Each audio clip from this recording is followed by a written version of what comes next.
Good afternoon, welcome to the Amputee Angler. My name is Ben and I will start off by apologising if I look a bit puffy-eyed or I look a bit red. I'm suffering from the pandemic that no one's talking about in 2021, and that is hay fever. It's really got me bad today, so if I look a little bit puffy-eyed, I am sorry. Today we're going to be talking all things turbot, my favourite fish, and at time of doing this video, it is now August the 17th, I believe. And it's coming into prime time turbot months now, August, September, October. That's the months when the turbot really come on the feed and we see some good numbers and hopefully some good sizes of turbot. When everyone else is off bassing after those big autumn bass, I'm going to primarily be out turbot fishing, and I can't wait. It's going to be a good season this year. We was out of the weekend and we fished a new mark and we had 11 turbot. No monsters, all quite small, 30 to 45 centimetre size.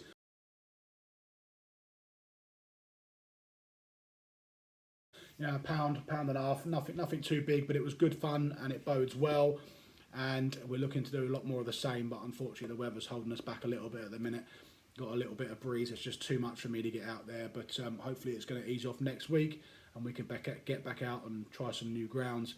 So today I'm going to show you the rigs and the rods and tackle that we're using for turbot, the baits, and how we go about catching and fishing for them, because a lot of people actually don't know how to fish for turbot properly and they make very silly mistakes, which we're going to come on to in a minute.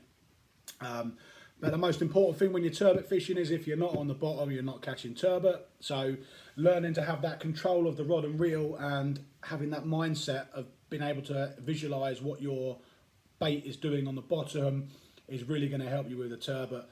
So it's got to be hard on the deck. When you're drifting along, and I'll do a whiteboard demonstration in a minute, you have to be keeping control of the spool.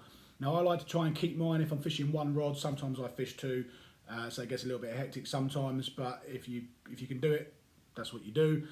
But when you're drifting along, you want to be trying to keep the rod you've got in your hand on free spool. So have the spool disengaged and you have your thumb just on the spool.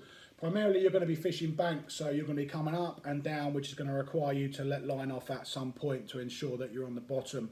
If you haven't done that, all that's going to happen, as you're going to see in a minute when I demonstrate it for you, is you're just going to be kite surfing over the top of the turbot, and when the skipper says we're going down the bank now or up the bank, whichever way the tide is going, if you're not on the bottom, you're going to be literally wafting a nice perfect bait over a load of turbot that are sat at the bottom of the bank, and we don't want that. You go a long way sometimes to get these turbot, and it's a shame to mess it up right at the last minute by a very simple mistake. When you get a turbot bite as well, the temptation for most people is to just strike instantly like you do, especially you see it a lot with freshwater fishermen that go sea fishing. The instinct is to just strike straight away, and that's not what we want to be doing. Sometimes a turbot, if they're competing for food, they're going to be very aggressive. They're going to waft it straight down, and it's just going to, you'll see it's going to be there, and you can just reel into it. If it's a little bit more tentative, the bite, you'll see like a little knock. This is where the turbot is latching on to the end of your fillet, and we'll come on to how we hook the baits up in a bit. And as it's shaking, it then going to need another couple of bites to get it in its mouth as it sucks it in. If instantly you get that first knock and you strike, all you're doing is you're pulling away the bait from the turbot's mouth. What you want to be doing is not panic, and you want to let about 6 foot of line off your reel, just nice and gentle off the spool, or you can strip some off if you haven't got the spool disengaged. Just strip a couple of bits of line off. That gives it that bit more time to get that bait in its mouth, and it will knock again. And all you're going to do is you're going to simply wind down into the fish and then gently lift in and reel. Don't strike it, just reel down and then in and up it comes, and then you're into the fish, okay? Constant tension on the spool, it's difficult when you, especially if you're trying to use light gear. You want to be trying to play it and the rest of it. That's fine if that's what you want to do, but you need to be aware that when all the time it's shaking its head, if it gets a little bit of slack line, that hook may well just shake out. Constant reeling if you can, and keep the tension on, down, and bring it up, and then it's to the side of the boat, okay? It's not difficult turbot fishing once you get into it, but it can be very frustrating on those days where you're getting the bites, you're striking, or you're just not hooking them for whatever reason. It can be the most frustrating day out. But once you get the hang of it, it's a really good fish to be catching. Like I said, it's my favourite fish, and we're going to be doing a lot of it. So I'm going to switch you over to the tackle and tactics now that we're going to use for these turbot, and I'm then going to take you to the whiteboard and I'm going to demonstrate what we're going to be doing on the drift. See you in a second. Okay, so let's talk tackle now then for turbot. Nice and simple, doesn't come much easier than what we're about to do. This is an Abu 7000 multiplier reel. It's actually a shore reel that I had, but I didn't really get on with it, and I didn't have the heart to sell it or throw it away because they look like nice reels. So I put them on my boat rods, and they're actually really nice. They're not too big, not too small. They handle the grunt of being afloat, and I'm really impressed with these. On there is some standard 30-pound braid. Now normally I'm in the process of going over to dye with J8 braid, the 8-strand braid. Been using that on my lure fishing and my multipliers this year, and it's been absolutely brilliant braid. Doesn't spin up, no wind knots, really strong, good abrasion resistance, and really nice. But this was on there and it's not broken yet, so I'm not fixing it. 30-pound braid, you don't need to go much bigger than that. All right, the idea behind braid is that it's less diameter than mono, so it cuts through the water, which means you can use less lead. You can maybe go to 40-pound if you want to, but there's no need. I've seen people out there with 80-pound, 100-pound braid on to go turbot fishing. You don't need that strength braid on, all right? You just don't. There's no requirement for that. And so, yeah, 30 to 40-pound braid, that will do you. And now, this is an ugly stick. It's a 12, 20-pound class rod. Perfect for turbot fishing. 12, 20 will do you for most types of fishing, to be fair, on the boat. So I tried finding a rod that's got a nice balance that I can use for wrecking and ground fishing and turbot. And this ugly stick, for the value, I think it was 80, 90 quid. So it doesn't break the bank, but it's a really good rod. It's got enough grunt in it. And yeah, that does me for turbot fishing no end. So really impressed with these this year. Clip swivel on the end of the braid there at the end, and then we're going down into the rig itself. So let's have a look. It's just a nice clear boom, very similar to what you would use, or identical almost to the what you'd use wrecking for your shads. So a little clip swivel up here and a bead, and that goes down to your boom, and then you've got a little swivel with a bead here, obviously to protect the knot a little bit. And then you come into your trace. Now we've got 25 to 30 pound of fluorocarbon, and that goes down to a few lumi beads, and this ending in a 6.0 Varavas circle hook. Now I've been trialing these, as I mentioned in my last video, really fully converted to these now. Circle hooks are absolutely brilliant hooks, and I've fallen in love with these this year. They really do give a good hook hold. The way they're designed is when you lift into the fish, the hook naturally turns and the point goes in the corner of the mouth. Really impressed. Now, this is only 3 to 4 foot. It's caught up a little bit here. It's been on a rig winder. There's no requirement to be doing what I see some people do, and that goes for wrecking and shadding and whatever. 3 to 4 foot will do you, maybe 5 foot at a push. There's no need to be having 8, 9, 10, 12 foot of fluorocarbon trace when you're doing this turbot fishing. There's just no need for it. All that happens is your clip swivel gets the end of your eye in your rod, and then you're left with all that length of line. You then got to try and hand pull in, and you've got 4 foot of line underwater with a fish still on it. You got to pull the turbot in. You lose control over it if it runs, and then you have a struggle trying to net it. I've seen some videos recently of people really struggling to get their fish in a boat because they've got masses of line tangled around their feet and all sorts.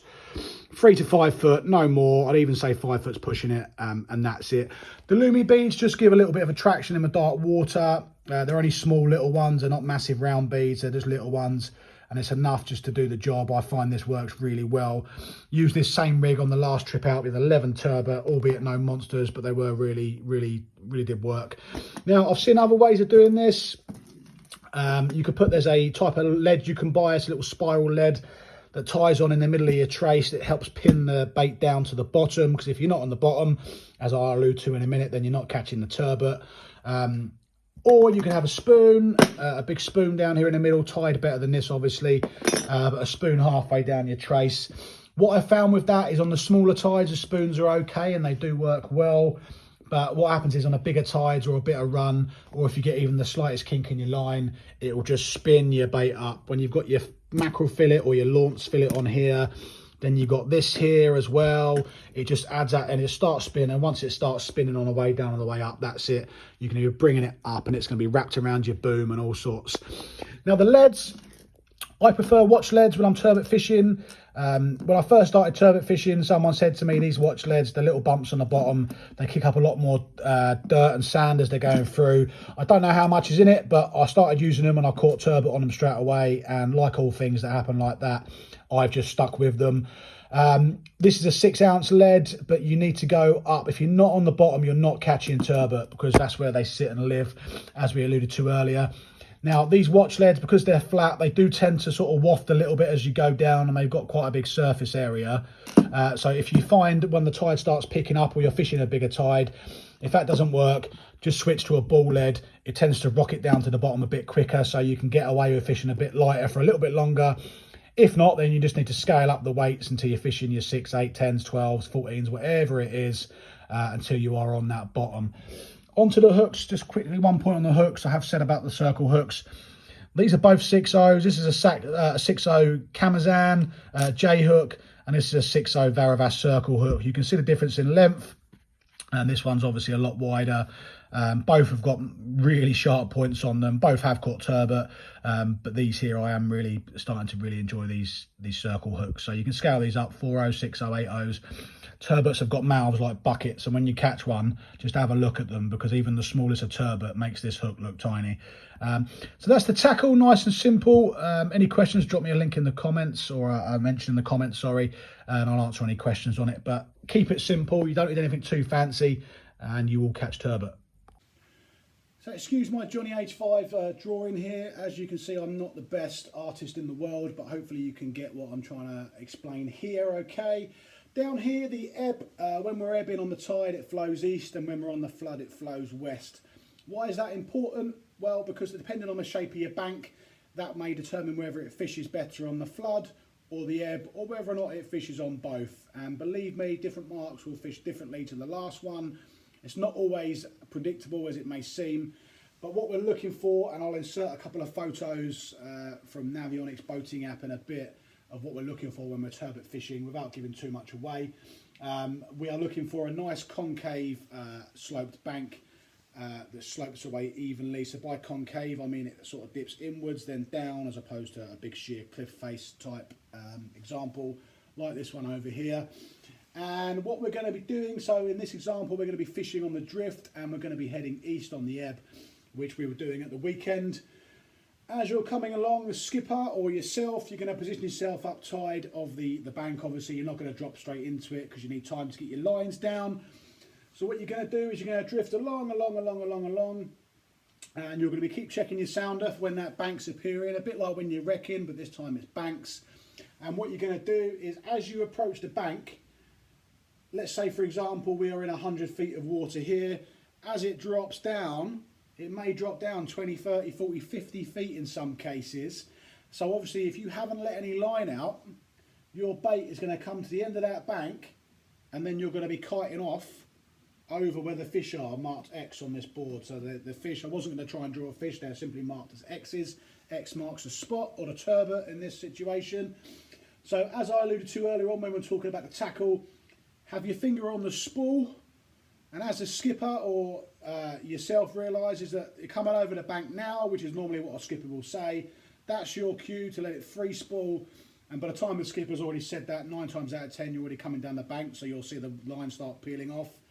And what we're trying to achieve is running our bait down that bank, because as that tide washes over that bank, that's where all the food and the little bits of shellfish and all the sand eels and the bait is going to be wafting down this bank here, and it collects at the bottom, which is where the turbot are going to be waiting, and which is where you want to be putting your bait. Okay, now this is a one-face bank, so this bank here on the left, as you can see, it's just a one-face bank. Now if we were fishing this mark on the flood, it's very possible that the turbot may sit on top of the bank, which they do sometimes over slack water and the change of tide. They can often move from their position down here up onto the bank, but what you'll find is sometimes if you've only got a bank with one face on it, it just won't fish on one or the other tide. So you just need to be aware of that when you're doing it. Another type of bank you'll get, and is one that I've put in the example photos now, this is a mark called Billy's Banks. It's a local mark. It's not particularly secret, which is why I'm giving it to you. It's well known. The commercials have been netting it quite recently, and it's been hammered to death by lots of anglers since it's been made a little bit public. But this bank out there, there's a numerous series of banks, and they have an east and a west side. So we're looking for those banks where you have the two sides to it. Now these banks here do fish on both tides. Sometimes it's better on one or the other. But situation is exactly the same, only this time you're going to be coming up one bank and then down the other side. And again, the turbot are going to be waiting one side of it. Over slack water, you do tend to get played by dogfish and gurnards over the slack, so you just need to be aware of that. I tend to try and use that time to feather up sand eels and some more fresh mackerel in that time. Ideally, I want to get to a mark for slack water so I can get that fresh bait, get it filleted up, and you're not too worried about losing fishing time unless dogfish and gurnards is your thing, in which case then you can fill your boots. But over slack water, you've got a good chance of feathering up some sand eels. Now, 9 times out of 10, you've got to find the food to find the fish. Now, that's something I learned a little while back, and that's if there's no food there, the fish aren't going to be there. It's imagine if you've got a McDonald's near you, imagine what it's like at dinner time. The queues are going out. My local McDonald's at Newhaven, you can't even get into the car park because the queues are massive. And that's going to be the same with turbot. And that's going to be when that tide's running and it's food time, they're going to be stacked up here in numbers. And when it's not, they're going to be dispersed and they're not going to be feeding, they're not going to be interested. If you haven't got that weight on the bottom, as I said before, I can't stress this enough, if you're not on the bottom, you're not going to catch turbot. So you need to be aware of yourself, and it takes a little while to get used to, of knowing when you're holding on the bottom, and a good indicator is your line. If your line is going away from the boat pretty much straight down or slightly out, and you're going to be able to feel it. When you're on one of these sandy waves, the line, you can feel it bumping. And when you get a bit attuned into it, you can tell exactly when you're getting on the sandbanks because you can feel it in the rod and the line. It takes a little bit of getting used to, but you can see exactly what ground you're going over once you've had a bit of experience. If your line though is cutting away like that and going miles away from the boat, it's a good indicator that you're not on the bottom. So you need to up the weight you've got on the line, and that will bring you back down and more up and down to the boat. Okay, that's what we do with turbot, and that's pretty much the basis of it. If you apply the principles we've learnt today, it will give you a good chance of catching them. As with anything that I teach or say, it's not the way, it's just a way. You can totally disregard what I've said and tackle and tactics. You can do your own thing, but the way I've shown you today, it does work. It does catch turbot if they're there, but as with anything, you can only catch what's there, guys.